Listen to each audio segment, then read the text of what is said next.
Christ is my reward and all of my devotion. Now there's nothing in this world that could ever satisfy. Through every trial, my soul will sing, no turning back. I've been set free. Puji nama Tuhan, selamat malam Bapak Ibu Saudara, Shalom, haleluya. Mari bersama malam hari ini kita mau buka hati untuk Tuhan, kita mau datang sujud menyembah Tuhan, bersama kita mau berdoa. Tuhan Yesus yang baik, kami bersyukur Tuhan, kami boleh ada sampai hari ini semua karena kemurahan Tuhan. Kami buka hati malam hari ini Tuhan, biarlah roh-Mu yang besar, roh-Mu yang berkuasa atas setiap kami ya Bapa, menjamah memulihkan setiap kami dimanapun kami berada Tuhan. Karena kuasa Tuhan tidak terbatas ruang dan waktu. Kami percaya Tuhan, pemulihan terjadi saat ini ya Bapa. Dan kami rindu ya Bapa, di tengah-tengah kondisi yang tidak baik ini, kami percaya Tuhan setiap orang yang menanti-nantikan Engkau, yang tetap percaya di dalam Engkau, akan menerima kemuliaan-Mu. Kami bersyukur, kami sambut kehadiran-Mu hanya di dalam nama Tuhan Yesus. Haleluya. Amin. Puji Tuhan. Mari bersama kita mau datang dengan segenap hati kepada Tuhan. Bersyukur atas segala kebaikan Tuhan.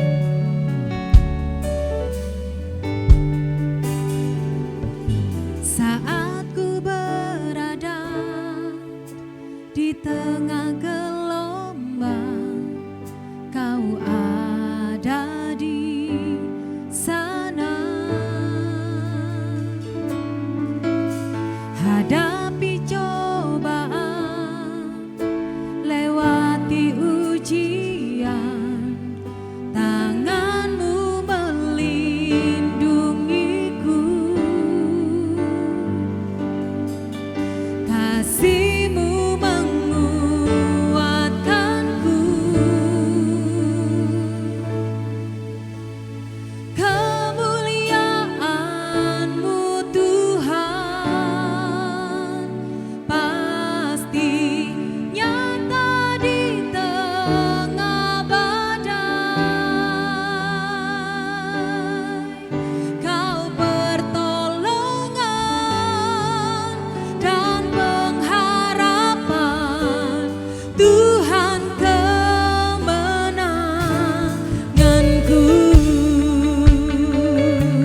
Sungguh kami percaya Tuhan, Kaulah sumber pertolongan setiap kami ya Bapa. Kau Tuhan yang tidak pernah terlambat, Kau Tuhan yang selalu tepat waktu menolong setiap kami ya Bapa. Kau sumber pengharapan kami, Kau sumber kemenangan kami Yesus. Haleluya, haleluya, haleluya, haleluya.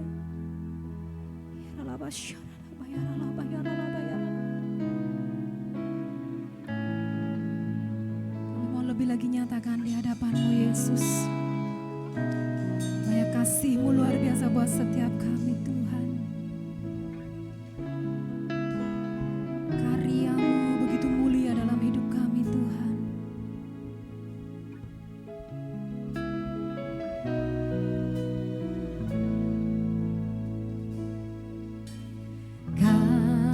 Kasih-Mu, karya-Mu nyata dalamku.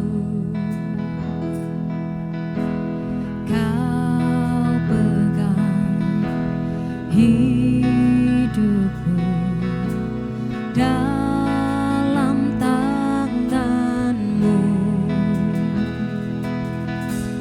Darah-Mu, salib-Mu tebus hidupku.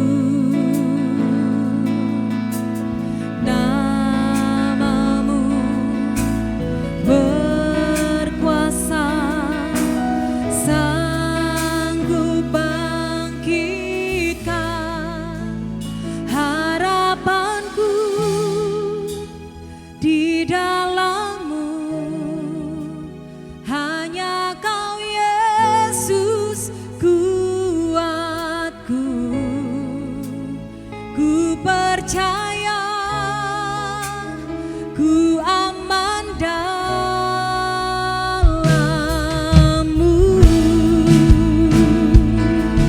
Mari bersama dengan segenap hati kita mau bersyukur kepada Tuhan. Kasih-Mu, karya-Mu nyata dalam-Mu. Kau yang pegang seluruh hidup kami Tuhan. Kau pegang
Dan kami mau lebih lagi bersyukur, bersuka cita di hadapan Tuhan. Di dalam nama Tuhan Yesus, semua percaya diberkati, berkata amin. Haleluya, haleluya.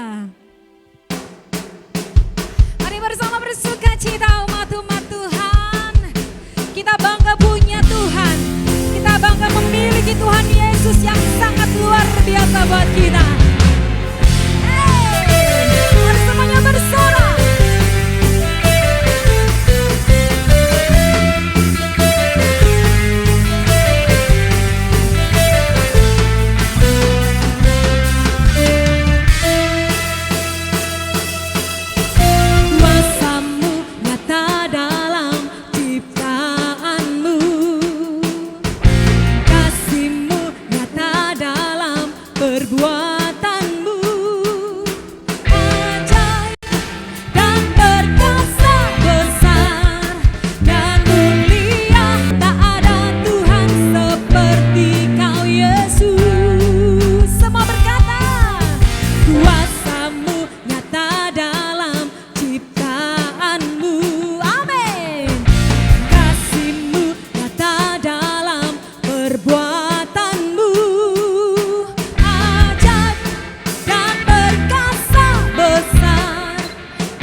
Kita bersyukur. Lebih lagi kita mau memuji dan menyembah Tuhan. Lebih lagi buka hati untuk Tuhan. Haleluya, haleluya, haleluya.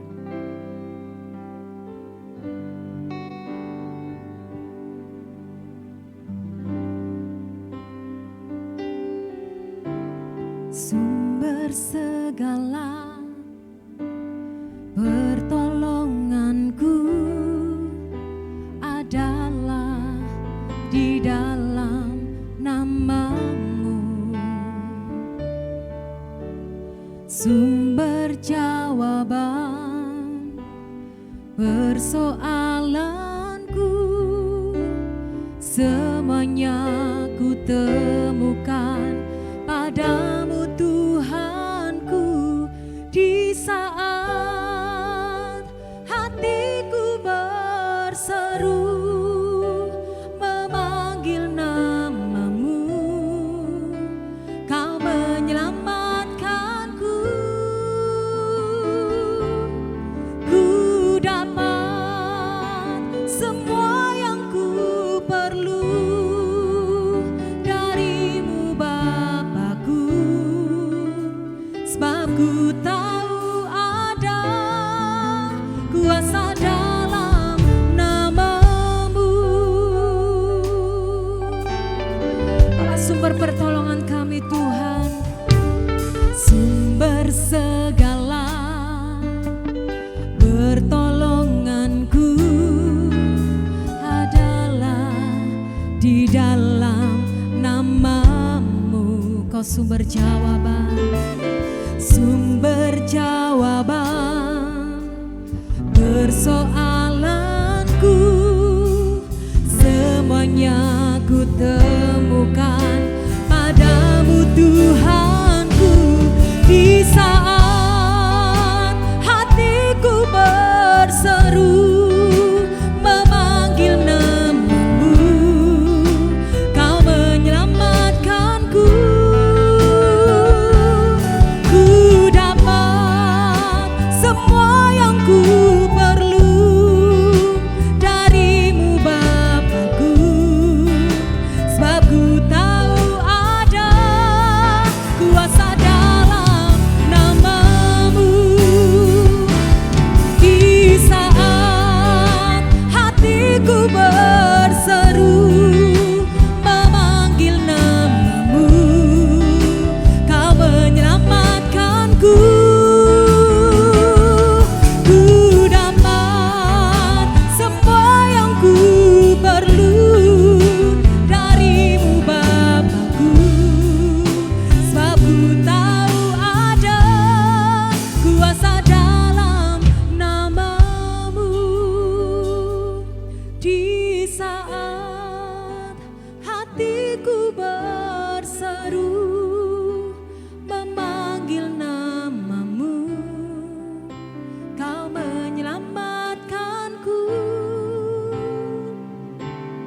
Ku dapat semua yang ku perlu dari-Mu Bapa-Ku, sebab ku tahu ada kuasa dalam nama-Mu. Mari bersama berseru pada Tuhan. Di saat hatiku berseru memanggil nama-Mu, Kau menyelamatkanku. Ku dapat semua yang ku perlu dari-Mu Bapa-Ku, sebab ku tahu ada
Shalom, puji nama Tuhan, putra-putri Tuhan yang dicintai Tuhan.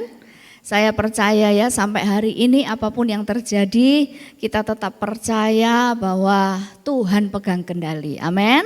Dan kalau hari ini kita boleh mendapat kesempatan ya untuk kita belajar firman Tuhan.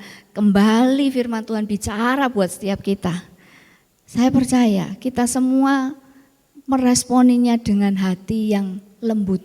Ya, hati yang lembut, hati yang bergairah karena kita mau ketemu Tuhan melalui firman yang Tuhan mau sampaikan. Amin. Sebelum kita belajar lebih jauh, kita mau pejamkan mata, kita mau bawa hati kita ini kepada Tuhan.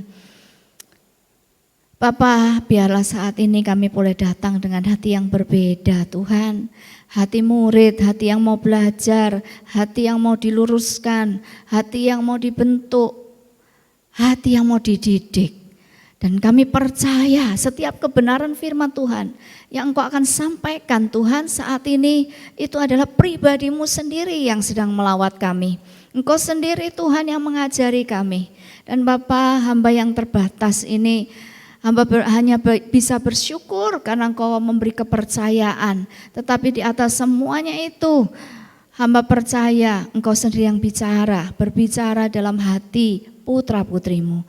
Bapa, kami minta biarlah hikmat yang datangnya dari Engkau sendiri melalui pengertian yang diberikan oleh Roh Kudus. Itu boleh membuka pikiran kami, melembutkan hati kami lebih lagi. Sehingga kami menangkap apa yang Bapak mau untuk kami kerjakan dalam kehidupan kami. Terima kasih, segala puji hormat syukur kami naikkan hanya bagi Tuhan. Amin, amin. Puji nama Tuhan. Hari ini Tuhan ingin mengingatkan kita semua ya, umat tebusan Kristus. Kenapa saya katakan umat tebusan Kristus? Barang siapa yang percaya ya bahwa Tuhan Yesus adalah Tuhan dan juru selamat kita, dan kita pernah ya di satu titik kita berkata begini, Tuhan ampuni aku Tuhan, aku mau bertobat Tuhan, aku menerima Engkau Tuhan Yesus sebagai Tuhan dan juru selamatku, dan kita mengambil komitmen untuk dibaptis ya, dianugerahkan kodrat yang sudah diperbarui, yaitu kodrat ilahi, kita menjadi umat tebusan Kristus. Oleh kematian Kristus di atas kayu salib, kita dimerdekakan, kita dibebaskan. Dari apa? Dari perbudakan dosa. Jadi hidup kita ini tidak lagi dengan sifat-sifat dosa, tidak lagi dengan cara hidup dosa, tetapi kita sudah diperbarui. Harusnya sebagai umat tebusan Kristus, kita hidup dengan cara hidup yang baru, cara hidup yang ilahi. Itu sebabnya kita butuh firman Tuhan untuk memberi arah kepada kita, untuk ngajarin kita gimana caranya ya untuk kita bisa punya cara hidup yang ilahi. Nah, kita umat tebusan Kristus ini hari ini diingetin sama Tuhan bahwa kita punya tanggung jawab utama loh sebagai umat tebusan Kristus. Apa itu tanggung jawab utama? Gak ada lain kecuali melakukan firman Tuhan. Ada amin ya. Itu kita mesti ingat selalu senantiasa gitu ya. Bahwa tugas utama kita umat tebusan Kristus adalah menjadi pelaku firman. Kita buka dulu di dalam Yakobus pasal yang pertama ayat yang ke-22. Demikian bunyi firman Tuhan. Tetapi hendaklah kamu menjadi pelaku firman dan bukan hanya pendengar saja. Sebab jika tidak, demikian kamu menipu diri sendiri. Saya membacanya gini, sebab jika tidak demikian, kalau kita nggak jadi pelaku firman, kita tuh munafik. Ya, menipu diri sendiri itu kan munafik ya. Udah ngerti kebenaran tapi nggak mau lakukan gitu kan. Kita melakukan hal-hal yang di luar kebenaran firman Tuhan. Nah, firman Tuhan dengan tegas mengatakan, di perikopnya itu jelas, kamu ini pendengar atau pelaku firman gitu ya. Tapi tanggung jawab utama kita diingetin lagi sama Tuhan hari ini, kita itu bukan hanya menjadi pendengar mestinya, tetapi kita itu harus menjadi pelaku firman Tuhan.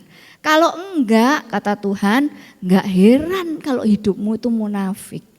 Ya, gitu ya. Ya, rada-rada keras sih istilahnya, tapi seperti itu yang Tuhan mau ya. Artinya kita serius melakukan firman Tuhan.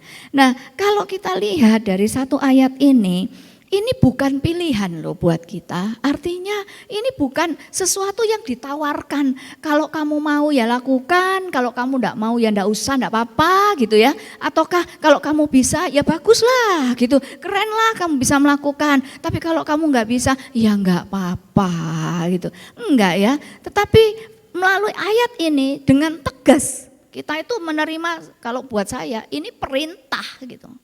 Ini bukan sesuatu yang ditawarkan yang kita bisa pilih, enggak, ini perintah. Jadi sebuah keharusan, makanya tadi saya bilang ini tanggung jawab yang tidak bisa kita abaikan, yang tidak bisa kita hindari, harus dikerjakan. Nah, salah satu contoh kemunafikan ya, itu ada di ayat yang ke-26. Contohnya, contoh yang mungkin dalam kehidupan kita sehari-hari itu kita sering jumpai ini ya. Bahkan jangan-jangan kita sendiri yang modelnya kayak begini. Coba ayat 26 ngomongnya begini. Demikian bunyi firman Tuhan. Jikalau ada seorang menganggap dirinya beribadah tetapi tidak mengekang lidahnya, ia menipu dirinya sendiri, maka sia-sialah ibadahnya. Saya percaya kita semua pasti setuju kalau saya bilang gini. Menganggap dirinya ibadah, ya bahkan mungkin kita sudah melayani Tuhan ya, kita ini adalah pelayan pekerjaan Tuhan, tapi nggak bisa ngekang lidah, omongannya kalau sudah buka mulut itu asal ngomong. Munafik bukan itu namanya? Iya, munafik itu namanya, ya kan? Nah ini diberikan contoh yang jelas-jelas, dikatakan, loh kamu tuh beribadah, bahkan kamu melayani, tapi ngendalikan lidah aja kamu nggak bisa. Ya, dan dikatakan di situ, maka sia-sialah ibadahnya. Wah, boleh dibilang begini, maka sia-sialah pelayananmu, sia-sialah pengorbananmu, sia-sialah apa yang kau lakukan yang seolah-olah kau lakukan tuh untuk Tuhan. Semuanya sia-sia kalau engkau tidak bisa mengendalikan lidahmu. Karena dengan kita mengendalikan lidah, ada pengendalian diri, pengendalian lidah, itu kita sedang melakukan firman Tuhan. Boleh saya bilang begini, percuma pelayanan, pengorbanan, ibadahmu yang luar biasa, yang kamu anggap, wah aku ini paling dekat sama Tuhan. Semuanya percuma kalau kita tidak menjadi pelaku firman. Nah, saya juga sering dengar, bahkan saya dulu mengalami ya, saya dulu juga punya pendapat yang sama gitu. Iya Bu, kita tuh tahu ya firman Tuhan itu harus dilakukan. Tapi Ibu ngerti enggak, melakukan firman Tuhan itu loh enggak gampang. Saya sepakat loh, kalau ngomong melakukan firman Tuhan itu enggak gampang. Setuju saya, 100% setuju. Saya dulu juga punya pendapat yang sama kok gitu ya. Memang gak gampang, sulit. Tetapi kita mesti ingat bahwa di dalam kita sejak kita menerima Tuhan Yesus sebagai Tuhan dan Juru Selamat kita, Tuhan tuh bilang, aku memberikan Rohku tinggal di dalam kamu. Jadi waktu kita melakukan firman Tuhan itu sebetulnya Tuhan itu maunya kita melakukan bukan dengan kekuatan kita, tapi dengan kekuatan yang dari Roh Kudus yang Tuhan anugerahkan. Jalan hidup kita ini dipagari sama firman. Nah untuk berjalan di dalam firman itu Tuhan memberikan kuasa yang dari dalam. Kemampuan yang dari dalam, empowered dari dalam itu apa? Roh Kudus. Nah kalau Roh Kudusnya itu sudah selalu siap, kalau Roh Kudus itu tidak perlu dirayu-rayu gitu untuk menolong kita melakukan firman, itu dia itu sudah selalu siap menolong kita untuk melakukan firman. Bahkan dia yang ngarahin kita, nuntun kita, ngingetin kita untuk kita melakukan firman Tuhan. Jadi masalahnya ada di mana? Masalahnya ada di kita. Masalahnya itu kita ini mau apa enggak? Bukan bisa atau tidak bisa. Mau atau tidak. Nah kalau tadi dibilang melakukan firman Tuhan itu sulit ya. Coba kita sama-sama pelajari yuk. Apa yang membuat melakukan firman Tuhan itu sulit buat kita? Ini sebetulnya mungkin pembelajaran yang sangat sederhana, mendasar sekali. Tapi jarang dipikirkan orang gitu ya. Kita sudah menemukan firman Tuhan yang sulit dilakukan, ya sudah sulit, nanti kan bisa-bisa sendiri gitu ya. Mungkin ya hari ini enggak bisa ya wis biarin lah, nanti kapan-kapan coba lagi. Padahal kita mesti cari tahu apa penyebabnya. Kok kita ini sulit melakukan firman Tuhan. Padahal itu tanggung jawab kita kan. Nah, cari tahu, kalau kita mau lihat dulu ya, kenapa kita ini harus melakukan firman Tuhan. Itu dulu, karena ini menjadi dasar.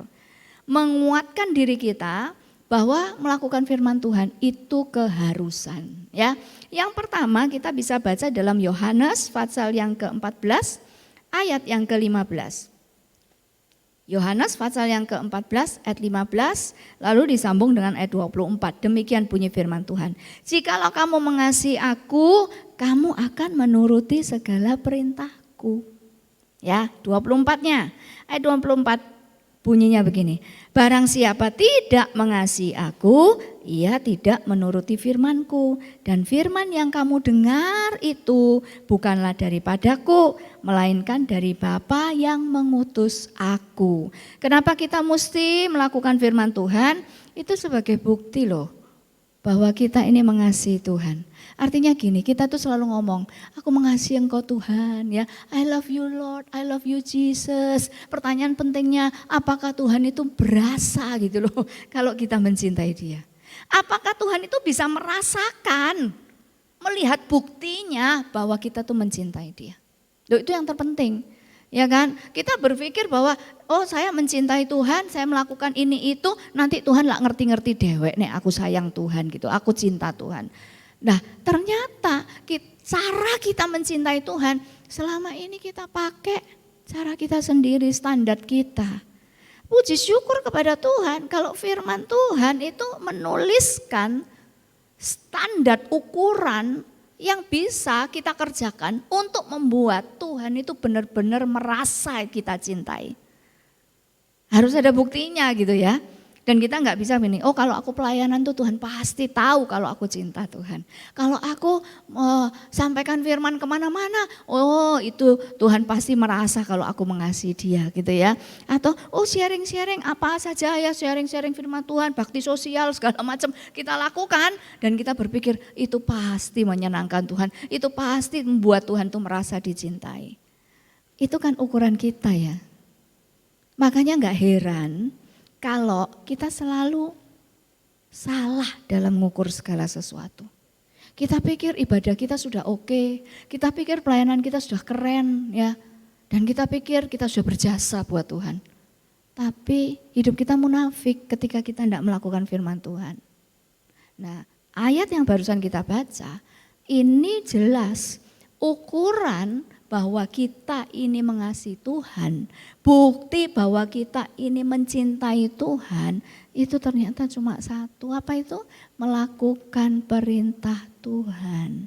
Jadi kenapa kita ini harus melakukan firman Tuhan, sulit enggak sulit gitu ya, harus melakukan firman Tuhan. Kalau engkau mengasihi Tuhan, kita mesti buktikan dengan kita melakukan perintahnya. Ayat 24 tadi kan jelas. Enggak heran kok kalau kamu enggak mengasihi aku, kamu enggak melakukan firman. Buat aku enggak heran, itu mungkin bahasanya Tuhan begitu ya. Tapi orang yang mengasihi aku, enggak banyak dalih di dalam melakukan firman-Ku. Ini yang pertama. Jadi gini pertanyaan pentingnya, apakah engkau mengasihi Tuhan? Ya kalau kita ngomong, oh sulit loh melakukan firman Tuhan. Tanya sama diri sendiri, apakah kamu mengasihi Tuhan? Lalu yang kedua, kenapa kita mesti melakukan firman Tuhan? Yohanes 12 ayat yang ke-48. Kalau ini tadi berbicara tentang semasa hidup kita, kalau Yohanes 12 ayat 48 ini berbicara tentang akhir dari kehidupan kita. Dikatakan begini, barang siapa menolak aku dan tidak menerima perkataanku, ia sudah ada hakimnya, yaitu firman yang telah kukatakan, itulah yang akan menjadi hakimnya pada akhir zaman. Akhir zaman belum sampai kita ke sana, kita mati duluan, berarti akhir hidup kita gitu ya. Hidup kita akan diukur oleh firman Tuhan. Jadi sebetulnya dua alasan mendasar ini sudah merupakan alasan yang kuat untuk kita ini melakukan firman Tuhan dalam kehidupan kita sehari-hari. Yang pertama, kalau kita mengasihi Tuhan, kita harus buktikan dengan kita melakukan firman Tuhan. Yang kedua, ingat-ingat di akhir hidup kita, kita akan diukur oleh apa? Patronnya pakai apa? Firman Tuhan. Berapa banyak firman sudah kita dengar? Berapa persen dari itu kita sudah lakukan? Ya, karena orang yang melakukan firman Tuhan hidupnya pasti terbentuk. Enggak mungkin enggak. Lakukan satu firman, kita sedang buang satu dosa. Ya lama-lama kita terbentuk sesuai menjadi satu pribadi yang sesuai dengan harapan Tuhan. Karena kita melakukan firman Tuhan. Nah yang membuat sulit berarti begini. Setuju enggak ya kalau saya katakan kita sulit melakukan firman Tuhan karena kita enggak sungguh-sungguh mencintai Tuhan. Apa arti mencintai Tuhan itu? Mencintai Tuhan itu berarti kita menempatkan Tuhan menjadi satu pribadi yang paling penting di dalam hidup kita. Jadi nanyanya begini, apakah selama ini Tuhan itu penting ya buat saya? Sepenting apa sih Tuhan itu buat saya? Karena kalau kita menganggap bahwa Tuhan itu penting, kita menempatkan Tuhan menjadi satu pribadi yang terpenting dalam hidup kita. Kita akan ngomong begini, apa sih yang enggak buat lo gitu. Bahasanya anak zaman now, ya. Bahasanya anak zaman now kalau lagi jatuh cinta, ya, yang dicintai ini menjadi pribadi yang terpenting dalam hidupnya. Kabeh kalah wes gitu ya. Orang tuanya pun kalah. Lalu kalau yang dicintai ini butuh apa, jawabannya kan gitu. Apa sih yang enggak buat lo gitu. Ya kan? Nah sama dengan Tuhan, kalau kita mengasihi Tuhan, kita menempatkan Tuhan menjadi pribadi yang terpenting dalam hidup kita. Apa sih yang enggak kita berikan untuk Tuhan? Istilahnya Tuhan minta apa sih? Kita pasti kerjakan. Ada amin ya saudara. Jadi kalau kita merasa, aduh melakukan firman Tuhan ini sulit, tanya lagi sama diri sendiri. Apakah kamu sungguh-sungguh mencintai Tuhan? Karena kuncinya ada di sini. Dan kalau Tuhan itu kita anggap yang terpenting, kita akan selalu ingat akan Tuhan. Tidak ada istilah kilaf. Akan selalu ingat akan Tuhan. Bahkan kalau dia menjadi pribadi yang terpenting dalam hidup kita, dia selalu kita hadirkan dalam setiap situasi yang kita hadapi. Nanti kita akan pelajari menghadirkan Tuhan dalam situasi itu seperti apa sih gitu ya. Lalu yang pertanyaan berikutnya gini, kenapa kok kita tuh enggak bisa mencintai Tuhan habis-habisan? Karena kita lebih mencintai dunia dan pesonanya. Itu ada ayatnya, 1 Yohanes pasal yang kedua. Demikian bunyi firman Tuhan. 1 Yohanes 2 ayat yang ke-15. Ini penyebabnya kita enggak bisa mencintai Tuhan sepenuh hati. Janganlah kamu mengasihi dunia ini dan apa yang ada di dalamnya. Jikalau orang mengasihi dunia, maka kasih akan Bapa tidak ada di dalam orang itu. Jadi enggak bisa mengasihi dua Tuhan gitu kan. Pilih salah satu. Kalau kita enggak mengasihi Tuhan pasti ada sesuatu yang kita lebih kasihi gitu loh. Kalau kita itu mencintai Tuhan habis-habisan, all out, segenap hati, pasti enggak ada tempat untuk yang lain. Ada amin ya? Enggak ada tempat untuk yang lain. Itu kalau kita mencintai Tuhan. Ini yang pertama. Kemudian yang kedua, kenapa kita tuh sulit menghidupi firman Tuhan? Di dalam Roma pasal yang ke-10, ayat yang kedua dan 3. Ya. Roma 10 ayat 2 dan 3, demikian bunyi firman Tuhan. Sebab aku dapat memberi kesaksian tentang mereka bahwa mereka sungguh-sungguh giat untuk Allah. Pelayanannya luar biasa, ibadahnya luar biasa ya, menurut penilaian manusia. Tetapi tanpa pengertian yang benar. Kenapa? Sebab oleh karena mereka tidak mengenal kebenaran Allah dan oleh karena mereka berusaha untuk mendirikan kebenaran mereka sendiri, maka mereka tidak takluk kepada kebenaran Allah. Jadi yang pertama, kenapa orang sulit melakukan firman Tuhan? Karena dia tidak sungguh-sungguh cinta Tuhan.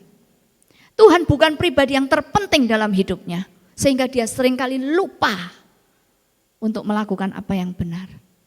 Yang kedua adalah karena dia hidup dengan pendapatnya sendiri. Kalau lihat kalimatnya, itu bukan mereka tidak mengerti kebenaran. Enggak loh, giat untuk Allah kok. Betul ya? Giat untuk Allah, bukan tidak mengenal kebenaran. Tetapi kebenaran dikalahkan sama kebenaran diri sendiri. Kebenaran Allah dikalahkan sama pendapatnya sendiri. Pendapat firman kalah dengan perasaannya, pendapat firman kalah dengan keuntungannya, pendapat firman itu kalah dengan kepentingan-kepentingannya yang lain. Firman Tuhan kalah juga dengan kenyamanannya. Lah orang model kayak begini yang gak bisa melakukan firman Tuhan. Jadi sebetulnya bukan firman Tuhan yang terlalu sulit untuk dilakukan, tidak. Dia sudah berikan Roh Kudusnya dalam kita. Masalahnya banyak ganjelan ini loh, karena diri kita sendiri tidak sungguh-sungguh mengasihi Tuhan. Dan yang kedua, kita ini masa bodoh terhadap kebenaran Allah. Kita lebih mempertahankan dan memperjuangkan pendapat kita sendiri. Seringkali firman Tuhan itu kalah sama pikiran kita, sama keuntungan kita, sama perasaan kita, kalah sama segala sesuatu yang membuat kita nyaman. Ini penyebabnya, coba cari tahu. Ketika engkau berkata, aku sulit melakukan firman Tuhan, cari tahu penyebabnya. Dan kalau engkau mendengar firman Tuhan hari ini, datang sama Tuhan, minta ampun sama Tuhan, minta Tuhan perbarui, minta Tuhan menolong untuk boleh mengisi kembali hati kita itu dengan kasih Tuhan. Mengingat kembali bagaimana Tuhan sudah habis-habisan mengasihi kita. Dan biarlah kita boleh meresponi itu juga dengan habis-habisan. Yang kedua, cocokin pendapat kita itu selalu dengan firman Tuhan. Makanya firman Tuhan dibaca. Apa pendapat kita, apa kata perasaan kita, apa hal-hal yang menguntungkan kita, apa yang mungkin menyamankan kita, semua harus di cross check dengan firman Tuhan. Dan mulai hari ini jangan bikin firman Tuhan kalah dengan perasaanmu, dengan pikiranmu, dengan pendapatmu, dengan keuntunganmu, dengan kenyamananmu. Maka engkau akan mendapati melakukan firman Tuhan itu tidak sulit. Tidak sulit. Butuh cuma mau saja. Ada amin ya. Saya ingin berikan satu contoh ya. Saya senang sekali dengan satu tokoh ini memberkati saya dalam banyak hal. Ya, namanya Yusuf, mungkin saudara juga kenal ya. Ya, namanya Yusuf. Kejadian pasal yang ke-50, ini yang terakhir ya kita pelajari contoh kehidupan yang sungguh-sungguh mencintai Tuhan luar biasa. Ya, Kejadian pasal 50 ayat 18 sampai 21. Demikian bunyi firman Tuhan. Juga saudara-saudaranya datang sendiri dan sujud di depannya serta berkata, kami datang untuk menjadi budakmu. Dari sini ya, kita tahu ya bagaimana Yusuf asal mulanya dan bagaimana peristiwa-peristiwa yang terjadi ya, yang kehidupannya yang semuanya tuh enggak ada enaknya saudara ya. Kehidupan Yusuf itu mulai dari mudanya sejak dijual oleh saudaranya itu hidupnya penuh dengan penderitaan. Ya, saya yakin kita sepakat deh. Dilukai atau dijahatin tetangga sama dijahatin sama saudara sendiri itu lebih sakit kalau dijahatin saudara sendiri. Pasti ya. Sakitnya tuh di sini. Lah zaman sekarang enggak gitu. Kalau saya ngomong sakitnya tuh di sini ya. Enggak Bu, sakitnya di sini, di sini, di sini, di sini katanya sakit kabeh katanya gitu ya. Nah, sakit kalau dikhianati sama saudara sendiri. Jadi mestinya ya kita tuh bisa maklum ya. Kalau dia tuh bertumbuhnya Yusuf ini sakit penuh kepahitan, penuh kekecewaan, hatinya banyak luka, ya, hidupnya pahit, respon-responnya pahit, dia jadi jahat, dia terus menyimpan dendam, ya, hatinya terus dikuasai kemarahan, kejengkelan, kegeraman, ya, dan ingin balas dendam. Wah, kalau kita lihat Yusuf yang model kayak begini, kita pasti sepakat gini, maklum, benar gak? Maklum, ya hidupnya memang susah terus hidupnya dan penuh pengkhianatan. Tapi kita mau lihat ya, waktu Tuhan beri kesempatan saudara-saudara yang sudah menjual dia datang di hadapannya. Kalau orang punya salah ini, kalau mereka ngomong gini, kami datang menjadi budakmu, itu kan berarti kayak begini, aku merasa salah. Mereka ini merasa bersalah, atau yang kedua karena butuh gitu ya. Butuh ditolong, butuh dihidupin gitu ya. Butuh bantuannya Yusuf. Nah, mereka itu sudah datang dengan merendahkan diri. Karena mereka butuh. Gitu. Entahkah mereka ngerti salahnya apa enggak gitu kan ya. Tapi saat itu mereka memberi diri, aku datang untuk jadi budakmu. Kalau Yusuf, yang tadi kita maklumi tadi ya, kalau dia bertumbuh menjadi pahit, dia pasti ngomong begini, nah ini kesempatannya. Terima kasih Tuhan, Engkau memberikan kesempatan Tuhan untuk aku bisa melampiaskan ya kemarahanku yang sudah penuh di dalam hatiku ini ya. Tuhan kasih kesempatan ya untuk gantian sekarang hidupmu tak buat sengsara seperti kamu menyengsarakan aku. Tetapi itu kalau kita kayaknya kayak begitu ya. Tetapi berbeda dengan Yusuf. Yusuf bilang begini, tetapi Yusuf berkata kepada mereka, jangan takut. Wih keren sudah. Jangan takut sebab aku inikah pengganti Allah. Keren ya? Berarti apa kalau ngomong begini nih? Aku gak akan balas dendam kok. Kok bisa ya dia malah membuat ini yang melukai dia ini, yang menjual dia ini menjadi teduh hatinya dengan perkataan jangan takut. Wih ini kalau kita yang jadi saudara-saudaranya Yusuf itu ya, wah leganya luar biasa. Ternyata dia enggak marah gitu kan. Lega luar biasa. Tapi dan memang itu yang dilakukan Yusuf. Waktu saya pelajari kok iso ya orang ini kayak begini ya. Ternyata di situ ada Tuhan tunjukkan kenapa dia bisa berkata jangan takut terhadap orang yang sudah menjualnya. Dikatakan di sini sebab aku inikah pengganti Allah. Allah dihadirkan dalam situasinya itu. Itu yang membuat Yusuf tidak penuh dengan kebencian, dendam dan ingin membalas. Karena dia menghadirkan Tuhan dalam situasi itu. Bahasa gampangnya dia eling. Kalau Tuhan gak dihadirkan, dia ndak eling akan Tuhan, pasti dibabat habis ini, dibuat hidup mereka menderita. Ini yang pertama. Lalu selanjutnya, memang kamu telah mereka-rekakan yang jahat terhadap aku. Yusuf tidak mengingkari loh apa yang dia rasakan.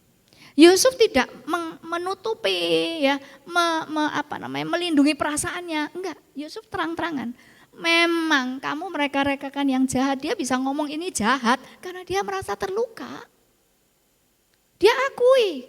Tapi ketika dengan dia mengakui, itu menunjukkan bahwa dia juga sudah pulih. Dia tidak menghibur diri, no I'm okay, I'm fine. Enggak, dia ngomong, memang aku merasa sakit karena kamu jahat sama aku. Tetapi, nah ini kali yang kedua Yusuf bilang, tetapi Allah telah mereka-rekakannya untuk kebaikan. 2 kali Yusuf menghadirkan lagi Tuhan di dalam situasinya. Dalam rasa sakitnya Tuhan dihadirkan di situ. Eleng dia akan Tuhan. Dan yang saya kagum itu membuat Yusuf itu bisa ngerti maksudnya Tuhan. Diizinkan seluruh kehidupannya penuh penderitaan. Tapi tidak ada sedikit pun sungut-sungut keluar dari mulutnya. Ternyata ini penyebabnya. Karena di dalam penderitaannya itu dia terus menghadirkan Tuhan dalam tiap situasinya dia. Dia melihat situasinya, penderitaannya, rasa sakitnya itu dari sudut pandang Tuhan. Sehingga dia bisa memahami, dia bisa mengerti, menemukan maksudnya Tuhan. Dia bilang selanjutnya, Allah telah mereka-rekakannya untuk kebaikan. Dengan maksud, dia menemukan ya maksudnya Tuhan.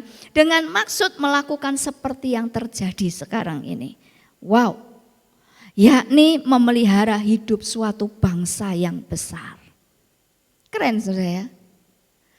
Tuhan dihadirkan, responnya jadi benar. Tuhan dihadirkan, dia jadi ngerti maksudnya Tuhan. Lalu selanjutnya, jadi jangan takut. Aku akan menanggung makananmu dan makan anak-anakmu juga. Demikianlah ia menghiburkan mereka dan menenangkan hati mereka dengan perkataannya. Berbanding terbalik dengan bayangan kita, kalau orang model kayak Yusuf, perjalanan hidupnya kayak begini, pasti jadi monster dia buat saudara-saudaranya. Ternyata enggak. 2 kali dia ngomong jangan takut. Yusuf menghiburkan mereka. Bahkan Yusuf bilang, tak tanggung makanmu dan anak-anakmu.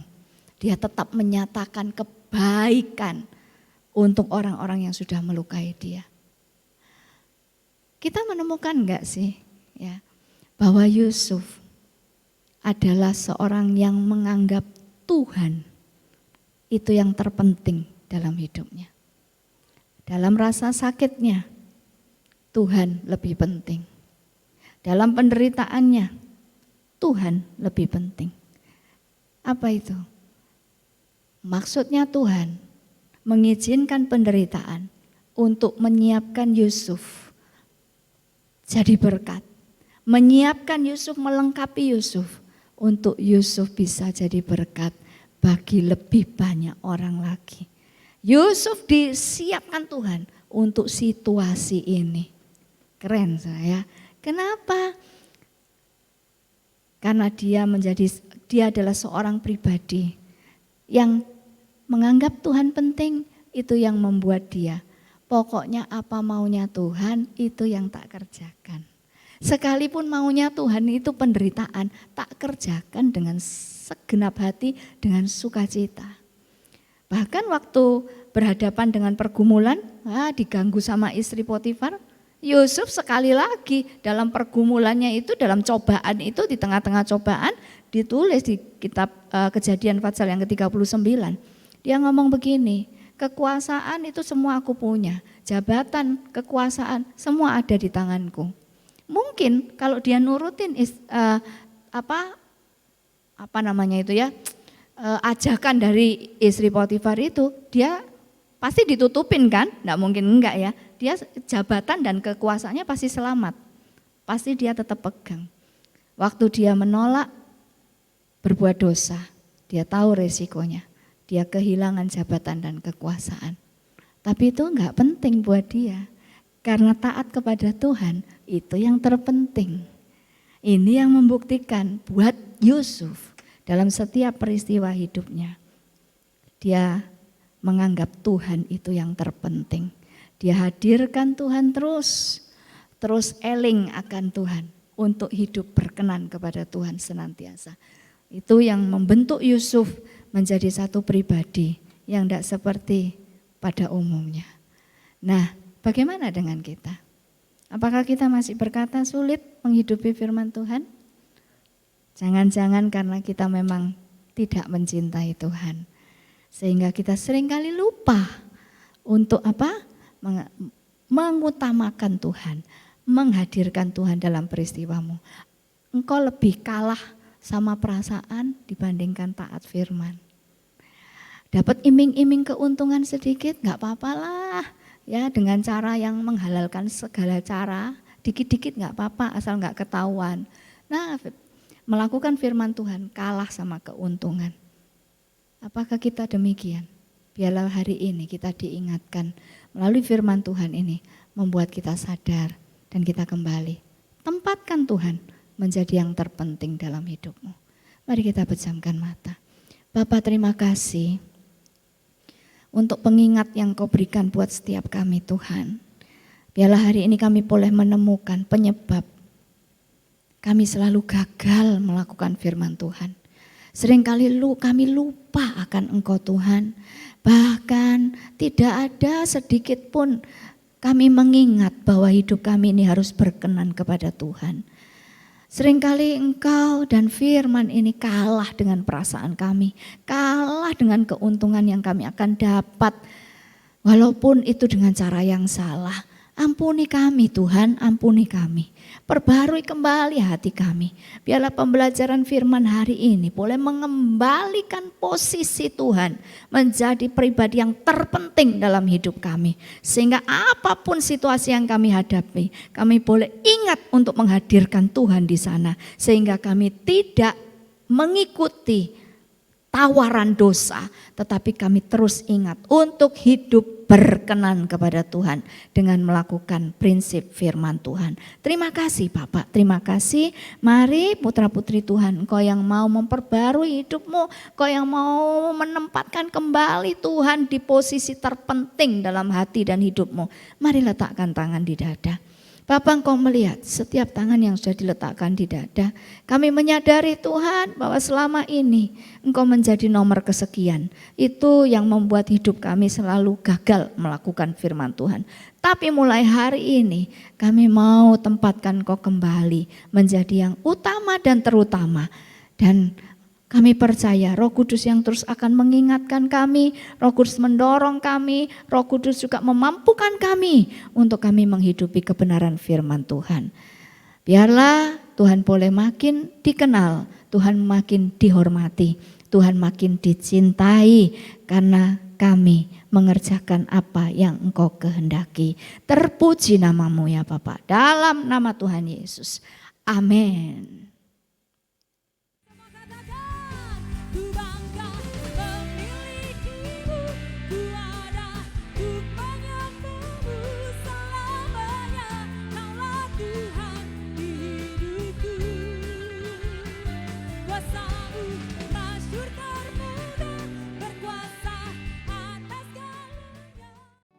Mari kembali bersyukur di hadapan Tuhan, haleluya. Kemuliaan bagi Allah di tempat yang maha tinggi. Kemuliaan bagi Yesus, Tuhan yang memerintah atas segalanya, Raja segala raja. Semua segala kemuliaan bagimu Tuhan. Kemuliaan bagi Allah di tempat yang maha tinggi. Kemuliaan bagi Yesus, Tuhan yang memerintah atas segalanya, Raja segala raja. Sebab Tuhan yang memerintah, Tuhan yang memerintah atas segalanya, Raja segala.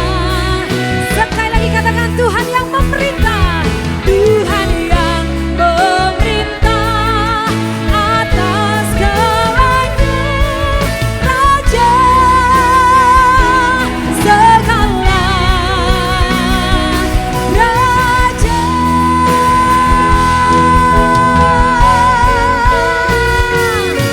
Haleluya, puji nama Tuhan. Tuhan Yesus memberkati. Kami mengucap syukur Bapa buat kasih setiamu, buat kebaikan yang Tuhan sudah nyatakan atas setiap kami. Kalau hari ini kami boleh memuji memuliakan namamu, terlebih lagi kami boleh mendengar kebenaran akan firman-Mu. Terima kasih Tuhan, firman-Mu sudah memberikan kekuatan atas hidup kami. Kami percaya saat ini mereka ya Tuhan yang dalam masalah Tuhan sudah berikan jalan keluar. Yang sakit Tuhan sudah sembuhkan di dalam nama Yesus. Karena kami percaya firman-Mu itu memberikan kuasa atas setiap mereka Bapa. Terima kasih Bapa, terima kasih. Terima kasih Bapa, terima kasih. Kami serahkan Tuhan hamba-Mu Ibu Kristina Burdiarjo yang sudah menyampaikan isi hati Tuhan. Biarlah Tuhan berkati kehidupan hamba-Mu. Dimanapun hamba-Mu berada, nama-Mu ditinggikan dan diagungkan. Terima kasih Bapa, terima kasih. Biarlah firman-Mu ini boleh menjadi kekuatan atas setiap kami. Dan kami boleh menjadi jemaat-jemaat yang senantiasa mengasihi Tuhan. Terima kasih Bapa, terima kasih. Kami memberkati Tuhan setiap jemaat-Mu yang minggu ini berulang tahun. Kami percaya dengan bertambah usia ya Tuhan, mereka semakin hari semakin mengasihi Tuhan. Semakin hari semakin berkenan di hadapan Tuhan. Terima kasih, kami juga berdoa Tuhan bagi setiap jemaat-Mu Tuhan yang dengan setia mengembalikan perpuluhan bahkan persembahan-persembahan yang lain. Biarlah Tuhan kembalikan dengan lipat kali ganda. Tuhan memberkati apapun yang diusahakan. Tuhan yang membuat berhasil dan beruntung. Terima kasih Tuhan, terima kasih. Kami juga memberkati setiap hamba-hamba-Mu yang ambil bagian melayani hari ini. Dari gembala, pemain musik, WL singer, multimedia, kami serahkan semuanya dalam tangan kasih-Mu Tuhan. Biarlah apapun yang kami kerjakan Tuhan, kami melakukan karena kami mengasihi Engkau Tuhan. Terima kasih Bapa, diberkati kehidupan mereka. Diberkati apapun yang diusahakan, Tuhan yang membuat berhasil dan beruntung. Terima kasih Bapa, terima kasih. Kami juga berdoa Tuhan bagi bangsa dan negara kami Indonesia. Kami memberkati kota kami memberkati bangsa kami memberkati pulau demi pulau. Kami percaya Tuhan, kemuliaan Tuhan akan dinyatakan atas bangsa kami.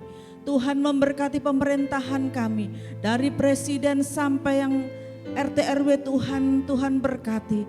Engkau berdaulat atas setiap kehidupan mereka Tuhan, sehingga apapun yang mereka lakukan, biarlah semuanya itu seturut dengan kehendak Tuhan. Terima kasih Tuhan, terima kasih.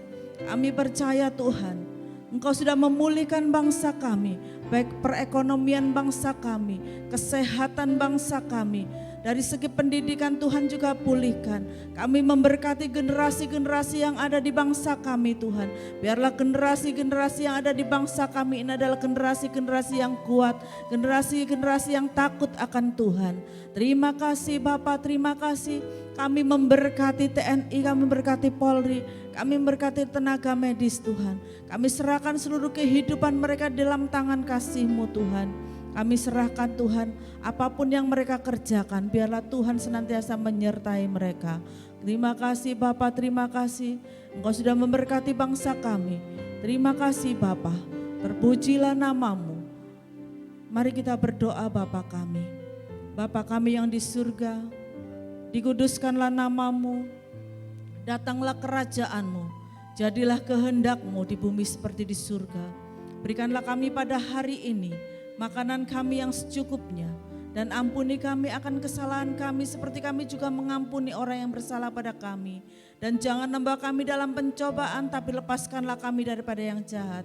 Karena Engkau yang punya kerajaan, kuasa, dan kemuliaan sampai selama-lamanya. Jemaat yang dikasihi Tuhan, angkat kedua tanganmu dan terimalah berkat yang daripada Tuhan. Tuhan memberkati engkau dan melindungi engkau. Tuhan menyinari engkau dengan wajahnya dan berikan engkau kasih karunia. Tuhan menghadapkan wajahnya kepadamu dan berikan engkau damai sejahtera. Bahkan damai sejahtera yang melampaui segala akal akan dilimpahkan atas hidupmu.